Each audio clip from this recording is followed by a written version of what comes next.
Deep water एक erotic thriller है। ये कहानी एक जेलस पति और आवारा पत्नी की प्यार भरी दास्तां है। विक और मेलिंडा एक खूबसूरत कपल है। अपनी एक छोटी सी बेटी के साथ लुइसियाना के किसी मामूली से टाउन में रहते हैं। इस लोकेलिटी में हर कोई एक दूसरे को अच्छे से जानता है। यहाँ रहने वालों में विक सबसे अमीर है। सेना के लिए इस्तेमाल की जाने वाली ड्रोन्स में कंप्यूटर चिप्स बनाने का काम करता है। अब रिटायर हो चुका है और इंडिपेंडेंट ऐप डेवलपर है। विक की लाइफ पूरी तरह से सॉर्टेड है। एक खूबसूरत लैटिनो पत्नी है, एक प्यारी सी छोटी बेटी है। किसी को और क्या चाहिए। लेकिन ये फैमिली ऊपर से जितनी खूबसूरत दिखती है, असल में है नहीं। विक ने कई साल पहले जब मेलिंडा से शादी की थी, तब उनके बीच एक अनकहा समझौता हुआ था। विक मेलिंडा की लाइफ में ज़्यादा इंटरफेयर नहीं करेगा। वो अपनी ज़िंदगी जैसी जीती आई है वैसे ही जी सकती है। हालांकि विक को उम्मीद थी कि शादी के बाद मेलिंडा थोड़ी जिम्मेदार हो जाएगी, लेकिन अब कई साल बाद भी एक बेटी हो जाने के बावजूद वो किसी बैचलर वाली ज़िंदगी ही जी रही है। हर कुछ दिन में उसका किसी लड़के के साथ अफेयर शुरू हो जाता है। उन पर विक के कमाए पैसे उड़ाती है। एक दिन पड़ोसी की एक पार्टी में मेलिंडा ने एक लड़के जोएल को भी इनवाइट किया। आजकल वो उसका नया बॉयफ्रेंड है। विक भी वहाँ सबके सामने उन्हें एक दूसरे से लिपटते चिपटते देख सकता है। उसने मेलिंडा को छूट दे रखी है। इसका मतलब ये नहीं है कि उसे जलन नहीं होती है। अपने पति के सामने ही अगर कोई पत्नी किसी और से करीबी बढ़ाए तो देखने वालों को भी यही लगता है कि उसका हस्बैंड फिजिकली इनकॉम्पिटेंट है। पर क्या सच में विक इनकॉम्पिटेंट है या फिर मेलिंडा ही आवारा जुगनू है? लेकिन जब विक के दोस्त भी मेलिंडा के इस बर्ताव पर बातें करने लगे, तब विक ने उस नए बलखाते इतराते मजनू जोएल से बात की और कहता है कि लगता है तुम्हें यहाँ ज़्यादा समय नहीं हुआ है। क्या तुमने मार्टिन मैक्रे के बारे में सुना है? तब मार्टिन कहता है कि हाँ, वही आदमी ना जो कुछ समय से मिसिंग है।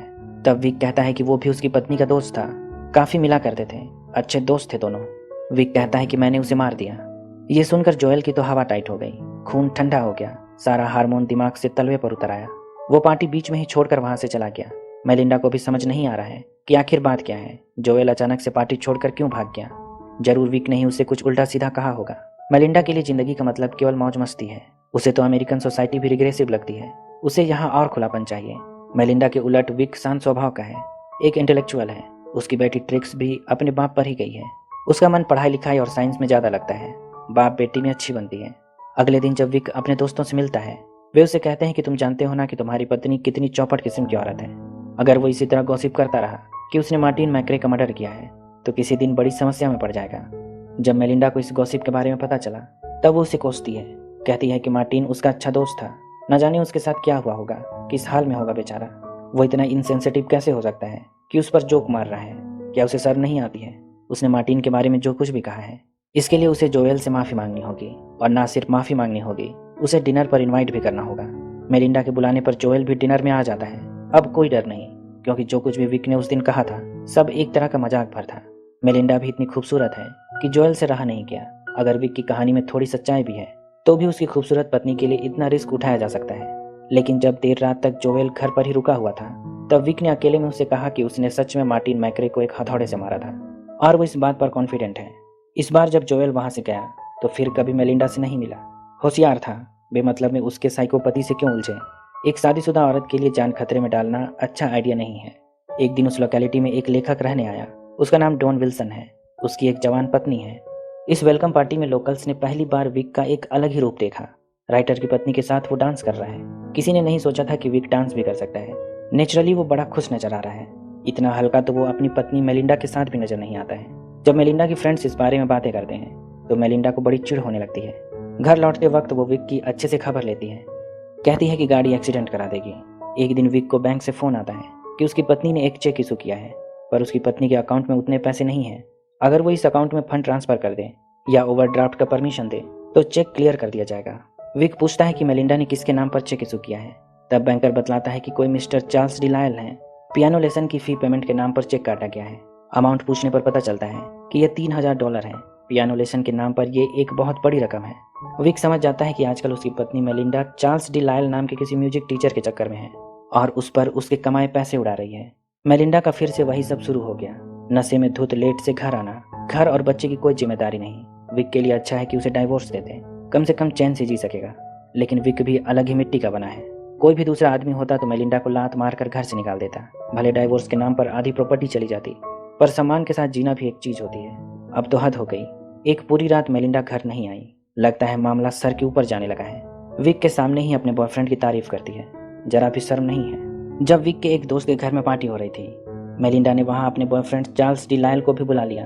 वो एक म्यूजिक टीचर था, सो उसने पार्टी में समा बांध दिया। स्विमिंग पूल में भी एक दूसरे से लिपटने चिपटने लगे। ये सब देख देख कर विक का दिमाग खराब होने लगा था। जी तो कर रहा है कि दोनों को मारकर इसी पूल में डुबा दे। यहाँ हर कोई नशे में है, marijuana से लेकर शराब तक सब कुछ अवेलेबल है। विक ही एकमात्र ऐसा इंसान है जो नशा नहीं करता है। पर ट्रेजेडी तो ये है कि पूरे होशो-हवास में उसे अपनी पत्नी को किसी और के साथ फ्लर्ट करते देखना पड़ रहा है। तभी अचानक जोर की बारिश होने लगी और सब भागे भागे घर के अंदर चले आए। थोड़ी देर बाद मेलिंडा ने नोटिस किया कि उसका बॉयफ्रेंड चार्ल्स कहीं नहीं दिख रहा है। सो वो उसे ढूंढने लगी। जब उसने बाहर देखा तो देखती है कि चार्ल्स पूल में डूबा हुआ है। बाद में विक ने ही उसे पूल से निकाला और उसे सीपीआर भी दिया, लेकिन उसकी जान नहीं बचाई जा सकी। वो काफी देर से पूल में डूबा हुआ था। फेफड़े पूरी तरह पानी से भर चुके थे। जब पुलिस आती है, मेलिंडा कहती है कि इसे उसके पति नहीं मारा है, वो एक साइको है। लेकिन पुलिस को ऐसा नहीं लगता है। देखने से ये एक हादसा मालूम पड़ता है। नशे में डूबकर उसकी मौत हुई है। ऐसी घटनाएं होती रहती हैं। लेकिन मेलिंडा की ही तरह उस राइटर को भी ऐसा नहीं लगता है। उसने घटना के बाद मेलिंडा के दिमाग में ढेरों ऊटपटांग थ्योरी भर दी कि उस रात क्या क्या हुआ होगा। इस बारे में राइटर की पत्नी ने ही विक को बतलाया कि उसका पति मेलिंडा के दिमाग में उल्टी सीधी बातें भर रहा है। तब एक दिन विक ने मेलिंडा से पूछ ही लिया कि अगर उसे लगता है कि उसके सारे दोस्तों को उसने ही मारा है, तो वो उससे डाइवोर्स क्यों नहीं ले लेती है। उसके साथ रहते हुए क्या उसे डर नहीं लगता है? अगर वो कातिल है तो उसे भी मार सकता है। तब मेलिंडा कहती है कि उसे उससे डर नहीं लगता है, क्योंकि वो उसकी विक्टिम कभी नहीं हो सकती है। वो तो उसकी हत्या करने की वजह है। उसी की वजह से वो दूसरों की हत्या करता है। मेलिंडा के खाली दिमाग में ये सारा मसाला उस राइटर ने ही भरा है। इतना सोचना उसके बस की बात ही नहीं थी। जब विक ने देखा कि मेलिंडा ने राइटर के अकाउंट में एक स्पेसिफिक अमाउंट ट्रांसफर किया है, तब वो बैंक रिसीट लेकर उसके घर पहुंच गया और उससे और उसकी पत्नी और बेटी के सामने ही बड़ा बेइज्जत किया और कहा कि वो उसे हत्यारा साबित करने पर क्यों तुला है। विक ने उसकी पत्नी को बतलाया कि इसने और मेलिंडा ने उसके ऊपर एक प्राइवेट डिटेक्टिव हायर कर रखा है। अब तो हद ही हो गई है।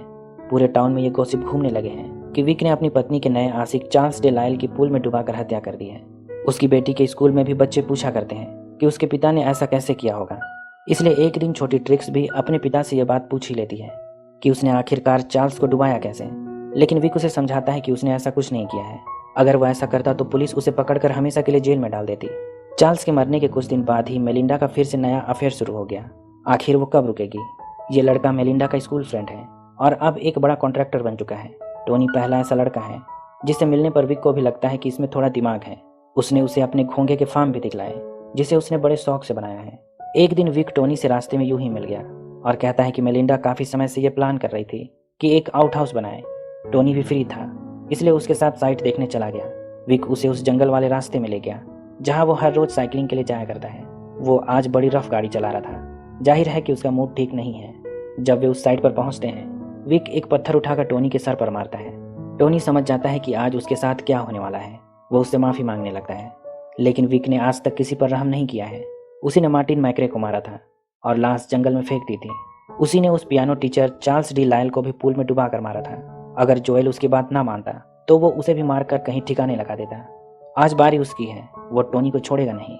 उसने पत्थर से कुचल कुचल कर टोनी को मार डाला और पास की ही नदी में उसकी डेड बॉडी को पत्थर से बांधकर डुबा दिया। फिर अगले दिन उसी जगह पर अपनी पत्नी और बेटी को पिकनिक पर ले आया। यहाँ मेलिंडा पूछती है कि आखिर वो ही एक ऐसा आदमी क्यों है जो उसके साथ रहना चाहता है। हर कोई उसे एक समय के बाद छोड़ देता है। तब विक कहता है कि उसे नहीं पता है। असल में मेलिंडा को छोड़कर कोई जाता नहीं है, बल्कि विक उन्हें वहां भेज देता है जहां से वे कभी नहीं लौटते हैं।